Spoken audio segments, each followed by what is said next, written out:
कृष्ण की बात। बच्चे, तुम्हारी मनचाही बात हो जाएगी।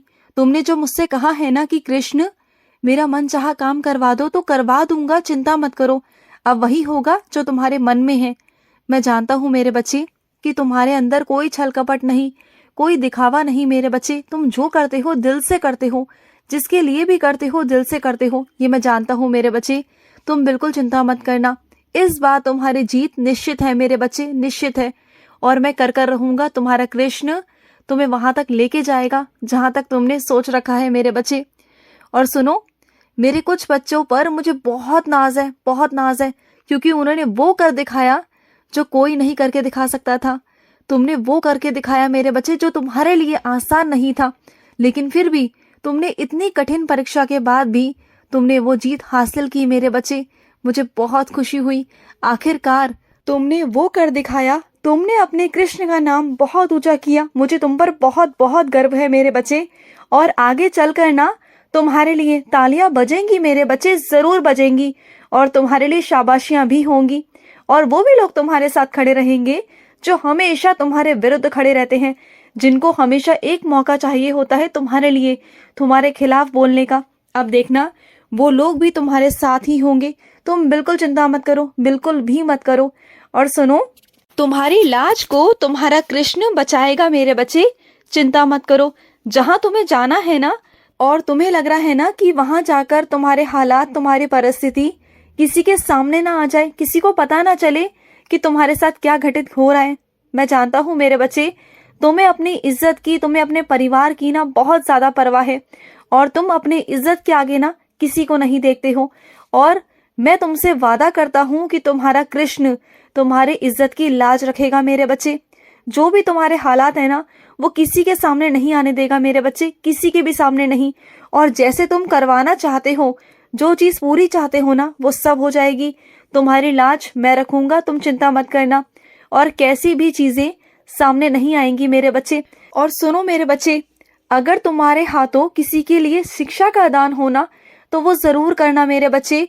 तुम्हारे घर के आसपास कोई ऐसा बच्चा है, या तुम्हारी जानकारी में अगर कोई ऐसा बच्चा है जिसे शिक्षा की बहुत जरूरत है मेरे बच्चे, और उसके पास में उतने पैसे नहीं कि वो शिक्षा ले सके मेरे बच्चे, तो अगर उसे शिक्षा का दान करोगे ना, तो मुझे बहुत खुशी मिलेगी। सरस्वती माँ, विद्या माँ तुम पर बहुत खुश होंगी मेरे बच्चे।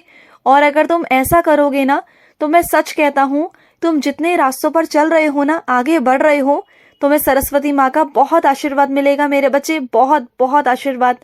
और सुनो मेरी बात को, तुम्हारे पास एक छोटी सी भागवत गीता है ना, छोटा सा रूप है तुम्हारे पास भागवत गीता का, है ना, उसे हमेशा अपने पास रखा करो, अपने जेब में रखा करो। और जब भी बाहर जाने के बाद तुम्हारे मन में कोई प्रश्न उठता है और तुम्हें उसका जवाब नहीं मिल रहा होता, तुम्हें समझ नहीं आ रहा होता कि तुम्हें क्या फैसला लेना है, कैसे लेना है, क्या करना है, तुम्हें कोई राह दिखाने वाला नहीं होता, कोई समझाने वाला नहीं होता, उसी वक्त तुम्हें वही भागवत गीता को खोलना है मेरा नाम लेकर। और जो श्लोक आ जाएगा, जो रास्ता मैं तुम्हें दिखा दूंगा ना, बस उस रास्ते पर चल पड़ना। फिर देखना कि तुम्हें मंजिल कैसे नहीं मिलती, तुम्हें रास्ते अपने आप मिल जाएंगे। अरे तुम्हारे साथ तो तुम्हारे श्री कृष्ण हैं, तुम्हारे सारथी बनकर हमेशा मैं तुम्हारा साथ देता हूँ, हमेशा। और सुनो, जिनकी तुम्हारे घर में तबीयत खराब है ना, तो सुनो, उन्हें मेरे चरणों का फूल देना, वो अपने सिराने रखकर उसे हमेशा रखा करें। अगर वो ऐसा करेंगे ना, तो सच में वो बहुत जल्दी ठीक हो जाएंगे। और उनसे कहा करो कि वो भी मेरा नाम जाप करें।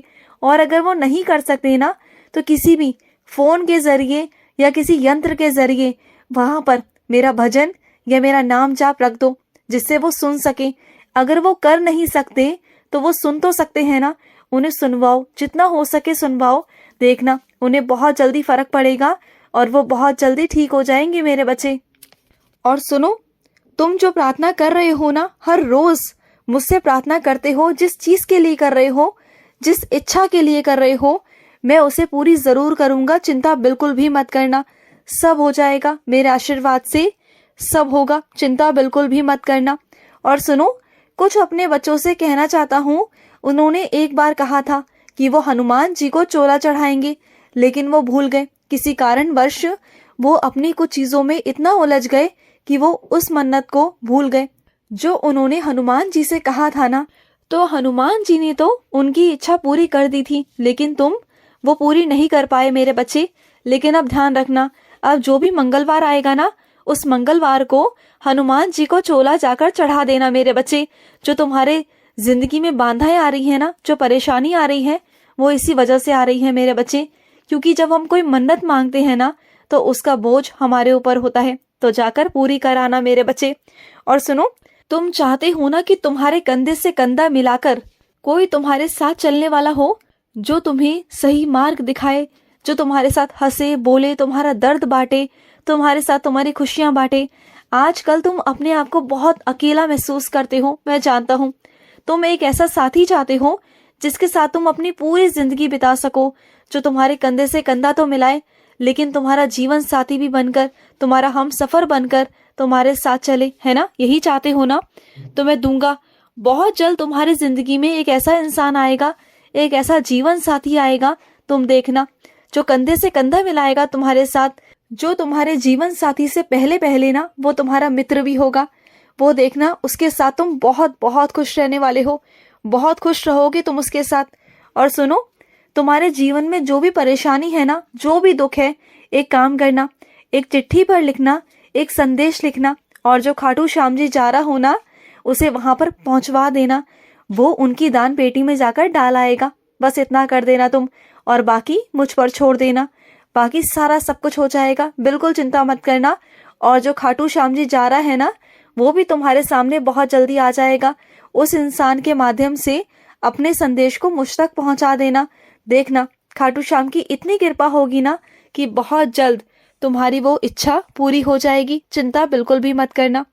और सुनो, जो आज तक करते आए हो ना, उसी काम को करो। देखो, 4 जगह मत भटको, जो कर रहे हो उसी में आगे जाओ, उसी में तुम्हें बहुत तरक्की और बहुत उन्नति प्राप्त होगी मेरे बच्चे। चिंता बिल्कुल भी मत करना।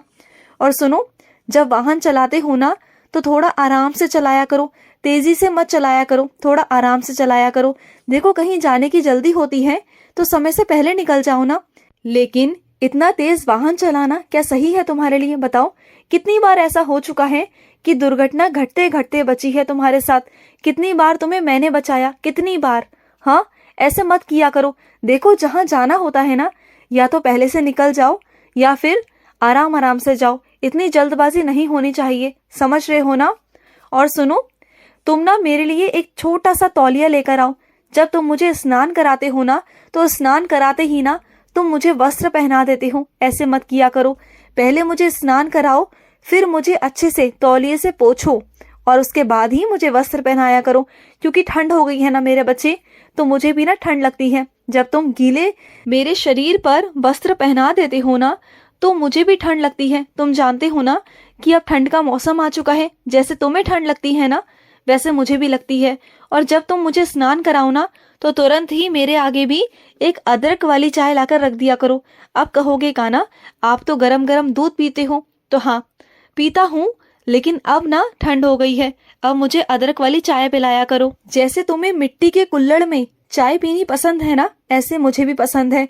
क्योंकि मैं भी तो हमेशा से गांव में रहा हूँ ना, हमेशा से। तुम्हारा कृष्ण, वही मिट्टी की खुशबू मुझे अपने वृंदावन की याद दिलाती है मेरे बच्चे, वही खुशबू। तो मुझे भी कुल्हड़ में पिलाया करो। खुश रहो।